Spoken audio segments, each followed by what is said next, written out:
Hi, I'm Katrina, your Pilates teacher at KN Pilates. Today we will have a look at side plank variations. So really fabulous exercises to strengthen our oblique muscles. Very often though we feel there's quite a lot in the shoulders when we start out. So quite a few things here to just be mindful of, a few do's and don'ts and a few progressions. So let's begin.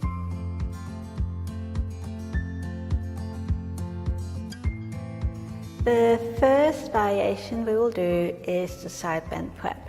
Yeah, this is quite a nice one just to get started, get an idea of what we're looking out for here.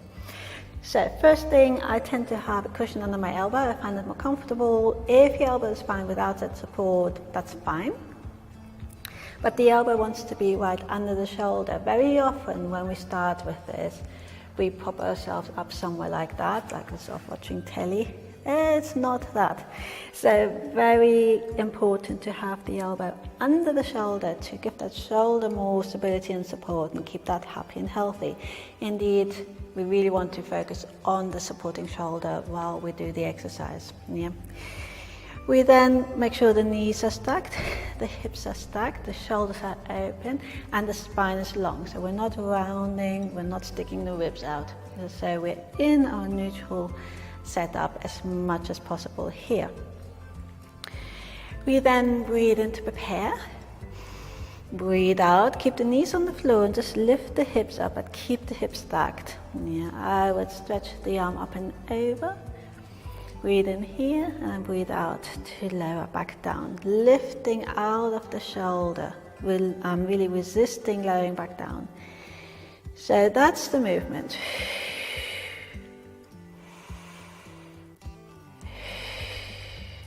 Yeah, so I mentioned the shoulder. As you lift up, lift out of the shoulder, lift out of the shoulder, lift out of the shoulder. As you lower down, lift out of the shoulder. Yeah, I cannot stress that enough. You don't just want to rest all your weight into that joint. The other part that we want to be very aware of is our pelvis. Very often that wants to tilt.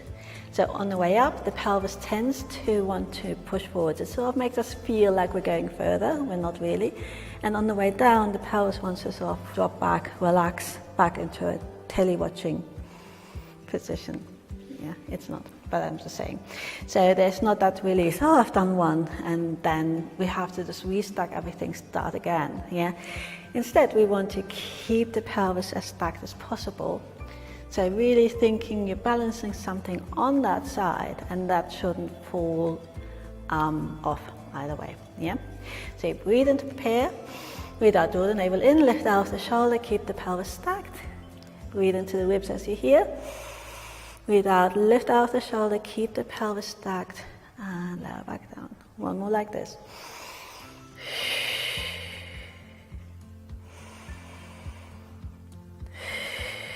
And as always, we just work through the ebb and flow of the breath using our centering. Yeah. So that's the sort of prep version for that. We can then also extend the legs. So everything else would be the same. You just extend the legs. And this can be quite a bit more challenging. So see how that goes. Flex the feet. Everything else is the same. Your hips are stacked. Lifting out of the shoulder, making sure that elbow is under your shoulder, the spine is long. Breathe into your ribcage to prepare. Breathe out, draw the navel in, push through the feet. Lift out of the shoulder. Breathe into your ribs here. Breathe out, resist laying down, lift out of the shoulder, push through the feet, keep the legs really strong. Yeah, power stays stacked. So something that very often happens, and you might have just done that if you're following along, we tend to want to help with the knees. We tend to bend the knees to lever our way up, and then we bend the knees to help ourselves back down. Try not to do that. So you really want to push through the feet, push through the heels, keep the legs really strong and active. Yeah, so they're really helping and not just sort of collapsing in a heap. Yeah, so you want to keep them strong, as I said. Imagine you're pushing your feet into a wall. Breathe in to prepare. Breathe out, draw the navel in, push the feet away, lift out of the shoulder, breathe in here into your ribs. And breathe out, resist slowing down, keep pushing, keep pushing, keep pushing, and then release. Yeah. Good. We can then also do variations with the extended arm. Yeah. And with these different variations, always, very often it depends on how happy your wrists are. And if you feel a lot in the shoulder, that's very normal in the beginning, but you do actually work these muscles here as well, yeah, and obviously your core muscles is all going, but your obliques are also very much involved in this, and the stronger the arms get, the more used the shoulders and the arms get to this, the more you will actually feel that these muscles are actually doing quite a bit of the work, yeah. So if we extend the arm, there are different versions of this, and I was going to go into one I find quite helpful to start with. Yeah. So the lower leg is extended, the foot is flexed. Again, the hand is under the shoulder. If you find it comfortable, have the fingertips pointing forwards or to the side. Personally, I quite like to have the fingertips sort of pointing diagonally. I just find that more comfortable in my wrist and my shoulder. Make sure not to point the hands back behind you. Yeah. Ideally, you'd keep a micro bend in your elbow, if at all possible.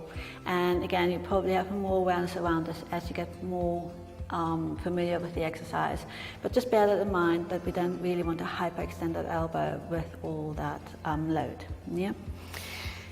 So, just a few prep ones here again, just to get a feeling for this. As always, lift out of the shoulder, and we try to keep the pelvis as neutral as possible. In this setup, it's unlikely to be completely neutral because just how our pelvis is designed, how we can actually create this shape for ourselves. Yeah. So breathe in to prepare, breathe out, push that foot away from you, draw the navel in, and then lower back down. Yeah, so this is just to sort of to get you going. Be very aware of that extended leg. Yeah, again, not bending that knee, not trying to move through the knee here. Yeah.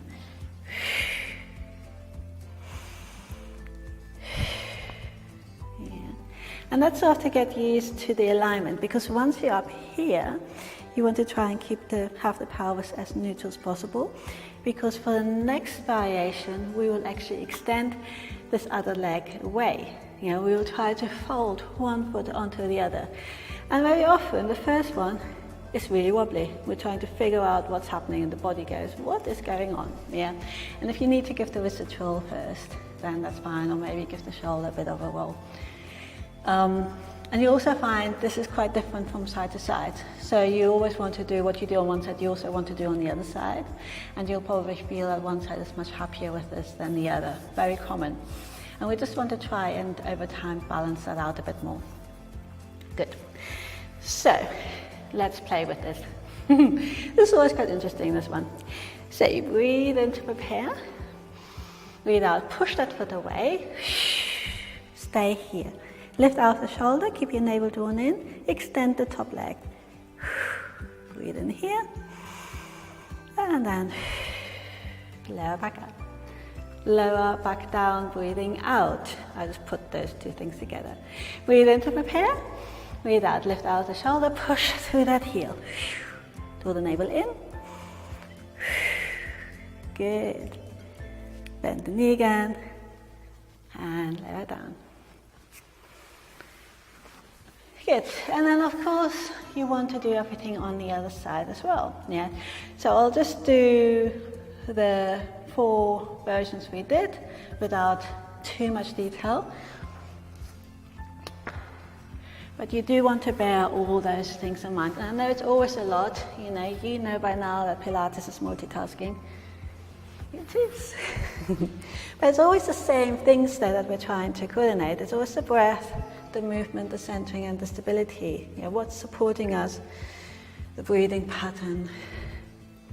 So it's always the same few things. So setting ourselves up, feet in line with the tailbone, hips back, shoulders open, spine long, lifting off that shoulder with the elbow right under the shoulder. Breathe in to prepare, breathe out to float up, draw the navel in. keep the pelvis stacked, lift out the shoulder, and then resist slowing down.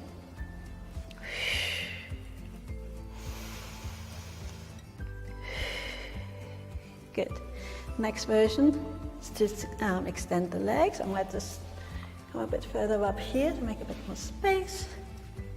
Yeah, so if you're using a mat, you also want to make sure that your feet are still on the mat, yeah? Especially if you have slippery floors. You don't want to have the feet sliding away from you.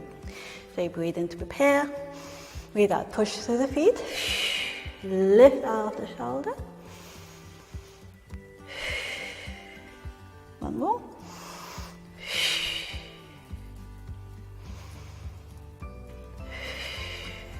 Good. We then had the prep version first with the arm extended. So the lower leg is extended, and then the top foot is in front of us to start with. Yeah. Again, find a comfortable position, the hand fairly close under your shoulder. Yeah. And then you breathe in to prepare, breathe out, push that foot away, draw the navel in. Breathe in here. Breathe out, push the foot away, keep the knee bent and lift out of the shoulder. Yeah. Pilates is designed to move wobbly, that's the whole point. Yeah, so our core muscles can step in, get stronger, get more responsive. Breathe in to prepare, breathe out. Breathe in here, breathe out. And then we have the version where you extend the legs. Yeah, so we use that prep to get up first. So you breathe in to prepare, breathe out, float up. Make sure your pelvis is in neutral. Reach the arm up to the ceiling, push that foot away, breathe in and out. Breathe in here, breathe out. Place the foot back down, and with control, lower back down. One more of these, breathe in and out. Reach the arm up, good. Fold the legs, breathe in here, and lower back down. Excellent. Those were just a few side plank variations to play with. There are other versions as well, of course, static ones where we might stay there for a few lateral breaths. But these are quite a few nice starter ones just to get used to the different setups and the breathing patterns and what to look out for. I hope you found this helpful. If you have any questions or comments, please leave them in the comment section below. If you enjoyed this video, if you found it helpful, please give it a thumbs up. And please also share this with your friends and family. And I'll see you in the next video.